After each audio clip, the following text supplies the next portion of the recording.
Hello दोस्तों, नमस्कार। स्वागत है आप सभी का आपके अपने YouTube चैनल मोहित जी के ट्रिक पर। आप यदि हमारे चैनल पे नए हैं तो हमारे चैनल को सब्सक्राइब करें और साथ ही साथ बेल आइकन को जरूर दबाएं, ताकि जब भी मैं कोई नया वीडियो अपलोड करूं आपके पास तुरंत सूचना मिल जाए। और यदि आपको वीडियो अच्छा लगे तो हमारे वीडियो पर लाइक करें, कमेंट करें और अपने दोस्तों के साथ शेयर जरूर करें। थैंक यू, धन्यवाद। हेलो दोस्तों, नमस्कार। स्वागत है आप सभी का आपके अपने यूट्यूब चैनल मोहित जी के ट्रिक पर। आशा करता हूँ आप जाम भी होंगे, मस्त होंगे, स्वस्थ होंगे। दोस्तों, आज अपन जो चर्चा करने वाले हैं, जो राजस्थान में चौहान राजवंश के बारे में अध्ययन करेंगे, चर्चा करेंगे। हमारा राजस्थान का जो टॉपिक रहेगा इतिहास का, आज का हमारा यही टॉपिक है, राजस्थान में चौहान राजवंश। सबसे पहले देखेंगे दोस्तों कि चौहान राजवंश है, इसके अलग अलग मत है। अलग अलग मतों को अपन सब एक एक मत पर चर्चा करेंगे।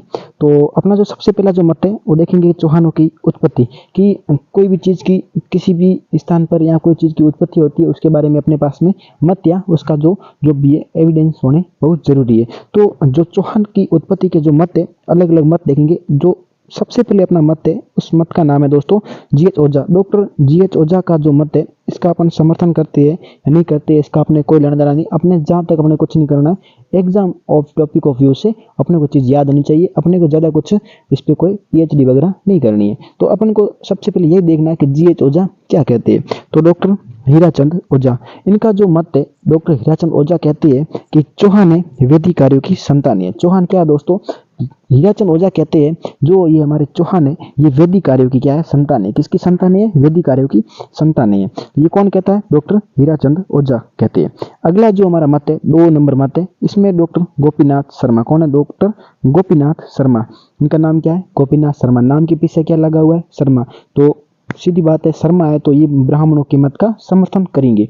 एक और है जिनका नाम है दोस्तों दशरथ शर्मा, ये भी ब्राह्मण है। तो एक गोपीनाथ शर्मा और एक है दशरथ शर्मा। ये कहते हैं चौहान क्या है? चौहान ब्राह्मण है। चौहान क्या है दोस्तों? ब्राह्मण है।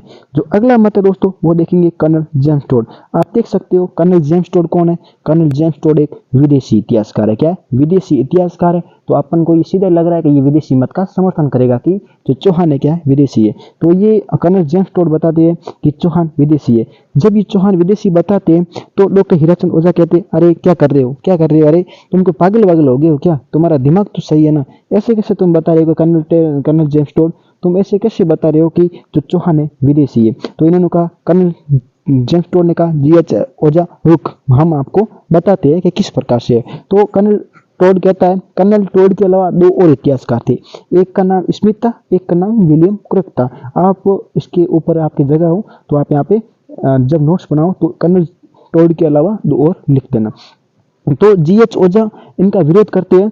कर्नल जेम्स टोड को बोलते हैं कि आप ऐसे कैसे कह सकते हो कि जो चौहान है विदेशी है? किस प्रकार से विदेशी है? आप ऐसे तो कुछ भी कह सकते हो, आपके कहने से विदेशी कैसे हो जाएंगे? तो कर्नल जेम्स टोड कहता है कि हमारे अंदर 2 विदेशी जातियां है। कौन सी है? एक तो शक है और एक सीथियन है। कौन सी जाति? एक शक और एक सीथियन। कि जो ये चौहान है ये शक एवं सीथियन से ही उत्पन्न जाति है। कैसी जाति है? जो ये चौहानों की उत्पत्ति है, हमारी जो विदेशी जाति है शक एवं सीथियन, इन दोनों की उत्पत्ति से ही इन चौहानों की क्या हुई है? उत्पत्ति है। तो फिर भी जीएच ओझा इसका क्या करते हैं दोस्तों? विरोध करते हैं। तो आपको एक बात याद रखना है कि जो कर्नल जेम्स टोड के द्वारा विदेशी मत का जो समर्थन किया गया था, कर्नल जेम्स टोड के द्वारा इसका जो मत को दिया गया था, उसका जो विरोध कौन करता है? तो विरोध जीएच ओझा कौन करते हैं? जीएच ओझा इसका क्या करते हैं दोस्तों? विरोध करते हैं कि भाई ऐसे नहीं हो सकता है। आपके कहने से क्या होगा? ये हमारे जो चौहान है ये विदेशी नहीं है। कर्नल जेम्स टोड ने कहा, देखो विदेशी हो या नहीं हो, लेकिन आने वाले जो एग्जाम है उनके अंदर हमारा जो ये चाहिए यही चलेगा। जो स्टूडेंट है तैयारी वगैरह करते हैं उनको तो यही मत मानना पड़ेगा, या आप मानो या मत मानो, लेकिन जो एग्जाम जो होंगे उन्हीं के अंदर तो ये लिखना पड़ेगा। ठीक है, तो आगे बढ़ते हैं। अगला जो हमारा मत है, उस मत का जब देखेंगे तो अग्निकुंड का सिद्धांत। कौन सा दोस्तों? अग्निकुंड का सिद्धांत। अग्नि तो दोस्तों हमारी पवित्र, अपने भारत के अंदर हिंदुओं के लिए सबसे यदि पवित्र मानी जाती है दोस्तों, क्या मानी जाती है? अग्नि को सबसे पवित्र माना जाता है। तो अग्निकुंड का मत है, इसको देखेंगे दंत कथाओं के अनुसार, या फिर आप देखते हो प्रचलित भी कहीं से सुना होगा कि अग्निकुंड का जो मत है ये सबसे ज्यादा प्रचलित है। क्योंकि इसके अंदर जो अग्निकुंड है, इसमें से आबू पर्वत पर गुरु वशिष्ठ के द्वारा एक यज्ञ किया गया था। क्या किया गया था? यज्ञ किया गया था। उस यज्ञ के द्वारा 4 जातियां उत्पन्न हुई थी। क्या 4 जातियां उत्पन्न हुई थी? पहली प्रत्याहार, परमार, चालुक्य और चौहान, इन 4 जातियों की उत्पत्ति हुई थी। ये गुरु वशिष्ठ मुनि के द्वारा यज्ञ किया गया था आबू पर्वत पर। इसको किसके द्वारा बताया गया? तो देखो, कोई भी चीज ऑथेंटिक होती है उसका एविडेंस होना बहुत ही जरूरी है। इतिहास के अंदर कोई भी चीज जैसे मैंने मेरे मन में आई बना दी, ऐसा कुछ नहीं है। कुछ न कुछ उस चीज की ऑथेंटिक, उसके बारे में एविडेंस बहुत ही जरूरी है। तो ये जो ये अग्निकुंड का मत है, ये किसके द्वारा बताया गया है? तो चंद्रबरदाई का मत है। किसका मत है? चंद्रबरदाई का मत है। और चंद्रबरदाई की एक पुस्तक है या एक ग्रंथ है, जिस ग्रंथ का नाम है पृथ्वीराज रासो। क्या नाम है? पृथ्वीराज रासो। पृथ्वीराज रासो के अंदर बताया गया है कि अग्निकुंड का मत है जो जिसके अंदर प्रतिहार, परमार, चालुक्य और चौहान जातियां, ये 4 जातियां जो इसके अंदर उत्पन्न हुई थी। तो आप देखते अग्निकुंड का जो मत है किसके द्वारा दिया गया था? तो ये चंद्रबरदाई के द्वारा दिया गया था। और ये यज्ञ किया किसने था? तो आप यह देख सकते हो यज्ञ किसने किया था। इस यज्ञ को गुरु वशिष्ठ के द्वारा, किसके द्वारा? गुरु वशिष्ठ के द्वारा, गुरु वशिष्ठ के द्वारा। कहां पर किया गया था? गुरु वशिष्ठ के द्वारा। तो आबू पर्वत पर गुरु वशिष्ठ के द्वारा एक यज्ञ किया गया था, या यज्ञ में आहुतियां दी गई थी, जिस यज्ञ के द्वारा 4 जातियां उत्पन्न हुई थी, प्रतिहार, परमा, चालुक्य। दोस्तों एक बात यहाँ पे और एक नोट कर लेना, यहाँ पे जो ये चालुक्य क्या है? शक्ति मानी क्या है? गंगाधर है। शक्ति मानी क्या है? गंगाधर है। तो ये आप देखेंगे चालुक्य कौन है? चालुक्य ही क्या है? चालुक्य ही सोलंकी है। चालुक्य ही क्या है दोस्तों? सोलंकी। आप ये मत बोलना कि सर बताया नहीं। तो ये चालुक्य ही क्या दोस्तों? सोलंकी है। क्या चालुक्य ही सोलंकी है? आगे बढ़ेंगे जो अगला हम देखेंगे, हमारा अगला पॉइंट है। तो यहाँ से देखेंगे कि बिजुलिया शिलालेख। कौन सा शिलालेख? बिजुलिया शिलालेख। बिजुलिया शिलालेख के अनुसार चौहानों की उत्पत्ति वत्स गोत्रीय ब्राह्मणों से बताइए। किससे बताइए? वत्स गोत्रीय ब्राह्मणों से बताइए। किसके अनुसार? ये हमारा जो बिजुलिया का शिलालेख है, इसके अनुसार जो ये चौहानों की उत्पत्ति है, किससे बताइए? वत्स गोत्रीय ब्राह्मणों से बताइए। ये इस मत का समर्थन कौन करता है? तो बिजुलिया शिलालेख के अनुसार जो चौहानों की उत्पत्ति वत्स गोत्रीय बताइए, इसका समर्थन 2 जने करते, 2 इतिहासकार हैं। एक का नाम है डॉक्टर दशरथ शर्मा और एक का नाम है कवि जान नियामत खान। आप लिख देना कि जो ये बिजुलिया शिलालेख के अनुसार जो चौहानों की उत्पत्ति वत्स गोत्रीय ब्राह्मणों से बताइए, इसका समर्थन एक तो डॉक्टर दशरथ शर्मा करता है और एक कवि जान नियामत खान इस मत का समर्थन करता है। फिर अगला पॉइंट है कवि जान नियामत खान के ग्रंथ कयाम खान रासो। कवि जान नियामत खान का एक ग्रंथ है, जिस ग्रंथ का नाम है कयाम खान रासो के अनुसार भी चौहान क्या है? वत्स गोत्रीय ब्राह्मण है। चौहान क्या है? वत्स गोत्रीय ब्राह्मण है। किसके अनुसार? कवि जान नियामत खान के अनुसार। आशा करता हूँ आपको जितना भी ऊपर समझाए अच्छे से समझ में आ गया होगा। एक बार वापस रिवीजन मार लेना कि चौहानों की उत्पत्ति GH ओझा के अनुसार चौहान वैदिक आर्यों की संतान है, और गोपीनाथ शर्मा और दशरथ शर्मा के अनुसार चौहान क्या है? ब्राह्मण है। और कर्नल जेम्स टोड के अनुसार चौहान क्या है? विदेशी है। और इसके अलावा 2 और इतिहासकार साथ में थे विदेशी मत के, एक विलियम क्रोक और स्मिथ। उसके बाद में अग्निकुंड का मत है। अग्निकुंड का मत का समर्थन कौन करता है? अग्निकुंड का मत का सिद्धांत है चंद्रबरदाई का मत है और पृथ्वीराज रासो ग्रंथ में लिखा हुआ है। और गुरु वशिष्ठ मुनि के द्वारा आबू पर्वत पर यज्ञ किया गया था, जिससे 4 जातियां, एक प्रतिहार, परमा, चालुक्य जिसे सोलंकी भी कहते हैं, और चौहानों की उत्पत्ति हुई थी। और एक बात और आप याद रखना, जो अग्निकुंड का सिद्धांत है, इस अग्निकुंड मत का सिद्धांत का जो समर्थन करता है उसका नाम भी एक बार याद रखना, ठीक है? कभी कभी समर्थन पूछा जाता है। तो अग्निकुंड का जो मत है, इसका समर्थन कौन करते हैं? तो मैं आपको बता देता हूँ। इसका समर्थन करने वाला एक सूर्यमल मिश्रण, क्या नाम है? एक का नाम है सूर्यमल मिश्रण। सूर्यमल मिश्रण, मिश्रण नहीं है यहाँ पे मिश्रण होगा। सूर्यमल मिश्रण। और दूसरा दोस्तों इतिहासकार है जिसका नाम है मुहूर्त नैणसी। क्या नाम है? मुहूर्त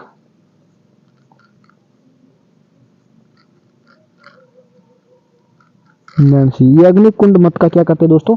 समर्थन करते, जबकि विरोध विदेशी मत का किसने किया था? GH ओझा ने विरोध किया था। यहाँ तक आपको समझ में अच्छे से आ गया होगा। अब बढ़ेंगे दोस्तों हमारे अगले पेज की ओर। अब यहाँ देखेंगे चौहान वंश की स्थापना। चौहान वंश की स्थापना दोस्तों जो है, तो 551 ईस्वी में सपाद लक्ष स्थान पर वासुदेव चौहान द्वारा स्थापित जो चौहान वंश की स्थापना दोस्तों हुई थी, वो सपात लक्ष्य स्थान जो कहाँ पे पड़ता है दोस्तों? सांबर में पड़ता है।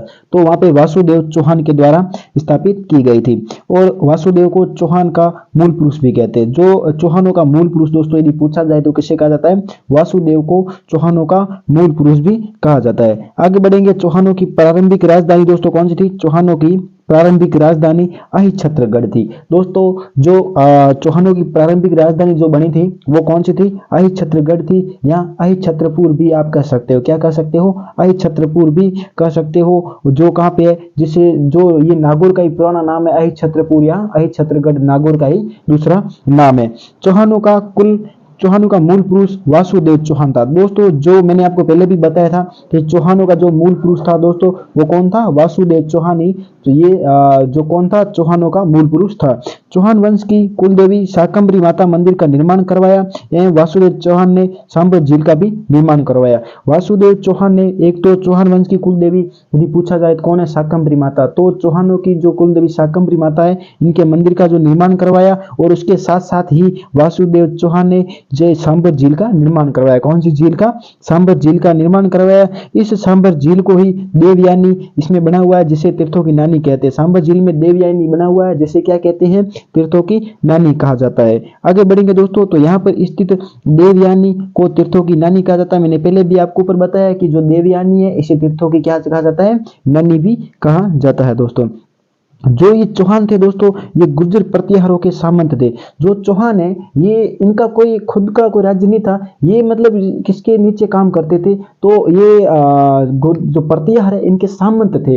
सामंत जो, जैसे बड़ा कोई क्षेत्र हो गया, जैसे कोई राजा बैठा है तो नीचे सामंत है, तो उनकी जो सामंती व्यवस्था थी, तो ये सामंती व्यवस्था थी। उस प्रकार से सामंती व्यवस्था के अनुसार ही चौहान प्रतिहारों के नीचे क्या करते थे दोस्तों? काम करते। जिस प्रकार से कोई बड़ा क्षेत्र एक राजा को नहीं संभाल पाता था, तो इनको ये सामंत रखे हुए थे। तो ये जो चौहान है सामंत के रूप में प्रतिहारों के नीचे क्या करते थे? काम करते थे। तो वासुदेव चौहान चौहानों का मूल पुरुष, जो मैंने आपको बताया था वासुदेव चौहान है, ये चौहानों का क्या था दोस्तों? मूल पुरुष था। अगले जो हमारे राजा हमारे को देखने को मिलते हैं, जिनका नाम था गुवक प्रथम। क्या नाम है? गुवक प्रथम। नागभट्ट द्वितीय के सामंत थे। जो गुवक प्रथम थे, ये नागभट्ट, जो सबसे पहले मैंने आपको बताया चौहान वंश की स्थापना वासुदेव चौहान के द्वारा की गई। चौहान, जो वासुदेव चौहान है, इसको मूल पुरुष कहा जाता है चौहानों का। अब भी जो हमारे अगले राजा आए उनका नाम है गुवक प्रथम। तो गुवक प्रथम नागभट्ट द्वितीय के क्या थे? सामंत थे। ये किसके सामंत थे? नागभट्ट द्वितीय के क्या थे? सामंत थे। मोस्ट इंपोर्टेंट या बात यहाँ पे लिखी हुई है कि चौहानों को सामंती व्यवस्था से आजाद करवाया। मैंने पहले भी आपको बताया था कि चौहान है जो प्रतिहारों के दोस्तों क्या थे? सामंत थे। तो इनकी सामंती व्यवस्था थी दोस्तों, चल रही थी। इस सामंती व्यवस्था से तो गुवक प्रथम ने सोचा कि अब ऐसे तो काम नहीं चलेगा, कब तक नीचे इनके काम करते रहेंगे, अपना खुद का भी राज्य होना चाहिए, खुद का भी शासन होना चाहिए। तो इन्होंने सोचा क्यों न हम चौहान वंश को ये सामंती व्यवस्था से आजाद करवाया दिया जाए। तो इन्होंने सोचा कि चौहान वंश को आजाद करवाए, तो इन्होंने ही चौहान वंश को सामंती व्यवस्था से क्या करवाया था? आजाद करवाया था। किसने? गुवक प्रथम ने करवाया था। गुवक प्रथम के द्वारा हर्षनाथ मंदिर का निर्माण करवाया गया। किसके द्वारा? गुवक प्रथम के द्वारा हर्षनाथ मंदिर का निर्माण करवाया गया। इसी के साथ साथ इन्होंने ही एक, आप देखेंगे हर्षनाथ मंदिर के पास में ही जिन माता का मंदिर है, वो भी कहाँ पे? हर्षनाथ का मंदिर है, उसके पास में ही रेवासा सीकर के अंदर है। तो इन्होंने हर्षनाथ मंदिर का निर्माण करवाया था। दोस्तों यहाँ तक गुवक प्रथम आपको समझ में आ गया होगा। अगले जो हमारे राजा आते हैं जिनका नाम है चंदन राज। क्या नाम है? चंदन राज है। तो चंदन राज की रानी थी जिसका नाम था रुद्राणी। एक रानी थी जिसका नाम था रुद्राणी, और रुद्राणी क्या करती थी कि पुष्कर सरोवर में दीपदान की प्रक्रिया प्रारंभ की। इन्होंने दीपदान की प्रक्रिया प्रारंभ की थी। तो दीपदान की प्रक्रिया के अंदर ये 1000 दीपक भगवान शिव की पूजा में करती थी। कितने दीपक? 1000 दीपक। यहाँ पे लिखेंगे ये 1000 दीपक है, ये भगवान शिव की पूजा करती थी 1000 दीपक जलाकर। और इसी जो रुद्राणी है, इसी का दूसरा नाम था आत्म प्रभा। क्या नाम था? आत्म प्रभा। आत्म प्रभा, इनका दूसरा नाम क्या था? आत्म प्रभा था। और ये जो रानी रुद्राणी थी, ये योग क्रिया में क्या थी? निपुण थी। इसके साथ साथ ये योग क्रिया में भी दोस्तों निपुण थी। आशा करता हूं आपको मैंने जो भी यहाँ तक समझाया आपको अच्छे से समझ में आ गया होगा। एक बार फिर से रिवीजन कर लो कि चौहान वंश की स्थापना किसका द्वारा की गई? 551 ईस्वी सपाद स्थान, जो कहाँ पे है? जो सांबर में है, वासुदेव चौहान के द्वारा। वासुदेव चौहान को मूल पुरुष कहा जाता है। चौहानों की प्रारंभिक राजधानी मैंने बता दिया अहिच्छत्रगढ़ नागौर। चौहानों का मूल पुरुष वासुदेव चौहान। चौहान वंश की कुल देवी कौन है? शाकंभरी माता का निर्माण किसने करवाया? वासुदेव चौहान ने करवाया। ठीक है। फिर सांबर झील, सांबर झील में देवयानी तीर्थ है, तीर्थों की क्या कहते हैं? नानी कहते हैं। फिर मैंने आपको बताया कि यहाँ पर स्थित देवयानी तीर्थ को तीर्थों की नानी कहा जाता है। फिर मैंने आपको बताया कि चौहान गुजरों प्रतिहारों के क्या थे? सामंत थे। उसके बाद में मैंने आपको बताया कि वासुदेव चौहान चौहानों का क्या था, मूल पुरुष था। फिर अपन नीचे आए, मैंने आपको गुगक प्रथम पढ़ाया कि गुगक प्रथम में मैंने आपको प्रथम बताया कि नागभट्ट द्वितीय के सामंत थे। फिर आपको मैंने बताया कि जो गुगक है ये पहला स्वतंत्र शासक बना, क्योंकि इसने जो सामंती व्यवस्था थी इससे जो है क्या चौहानों को क्या करवाया, आजाद करवाया। फिर मैंने आपने नीचे आपको मैंने पढ़ाया कि हरसनाल मंदिर का निर्माण किसने करवाया, गुगक प्रथम ने करवाया। फिर गुगक प्रथम के द्वारा जो ये हरसनाल मंदिर का निर्माण करवाया गया था, इसी के कारण इसको हर्ष राय की उपाधि धारण की, इसी के कारण इन्होंने हर्ष राय की उपाधि धारण की। उसके बाद हमने राजा देखा जिसका नाम था चंदनराज। क्या नाम था, चंदनराज। चंदनराज की रानी थी जिसका नाम क्या था, रुद्राणी। रुद्राणी रानी क्या करती थी कि पुष्कर सरोवर में दीपदान करती थी। कितने दीपदान, 1000। किसकी पूजा करती थी, शिव की पूजा। और उसके बाद में ही जो रुद्राणी रानी थी ये योग क्रिया में क्या थी, निपुण थी। यहाँ तक आशा करता हूँ मैंने आपको जो भी समझाया आपको अच्छे से समझ में आ गया होगा। अब पढ़ेंगे दोस्तों हमारे अगले पेज की ओर। फिर हमारा अगला राजा जो आता है जिनका नाम था वाकपति राज। क्या नाम है, वाकपति राज। कौन सा पति राज, वाकपति राज। वाकपति राज वही वाकपति राज है जिनके पुत्र का नाम क्या था, लक्ष्मण। जिनके पुत्र का नाम दोस्तों क्या था, लक्ष्मण था। वही लक्ष्मण, अपने वही लक्ष्मण है जिन्होंने क्या करवाया था, नादोल की स्थापना की। जिन्होंने क्या की थी, नादोल में चौहान वंश की स्थापना की। किसमें, नादोल में चौहान वंश की स्थापना की थी। अपने वही लक्ष्मण है, वो किसके पुत्र है, वाकपति राज की है। नादोल में कब स्थापना की थी, मैंने आपको पहले भी बताया 950 ईस्वी। कब की थी नादोल की स्थापना, यहाँ लिखेंगे 950 ईस्वी में यहाँ पे की थी। 950 ईस्वी में इन्होंने स्थापना की थी, किसकी, नादोल में चौहान वंश की स्थापना की थी। और जो वाकपति राज है दोस्तों, इन्हें क्या कहा जाता है, वाकपति राज को 108 कितने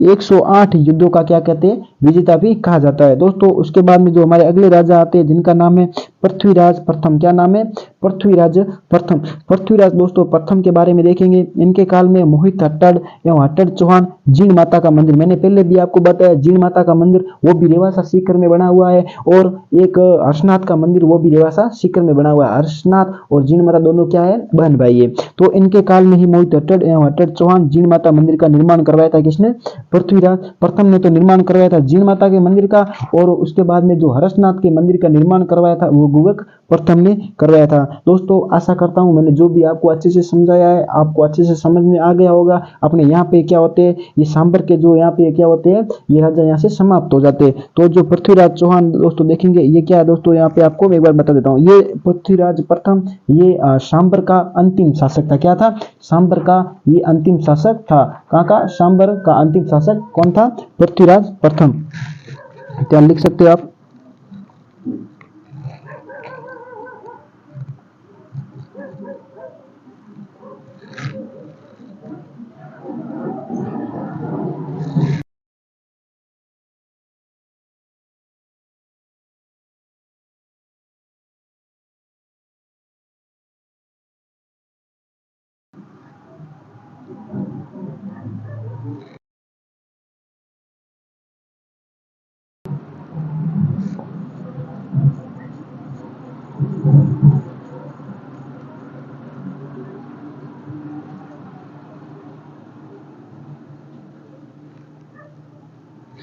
तो ये सांबर के क्या थे, अंतिम शासक थे। कौन थे, पृथ्वीराज प्रथम सांबर का अंतिम क्या था दोस्तों, अंतिम शासक था। आशा करता हूँ आपको यहाँ से अच्छे से समझ में आ गया होगा। बाकी वाली चर्चा करेंगे हमारी अगली क्लास में, वहां पे पढ़ेंगे अजमेर के चौहान। सांबर के चौहान यहाँ तक समाप्त हो जाते, आगे पढ़ेंगे हमारी अगली क्लास में अजमेर के चौहान। थैंक यू, धन्यवाद।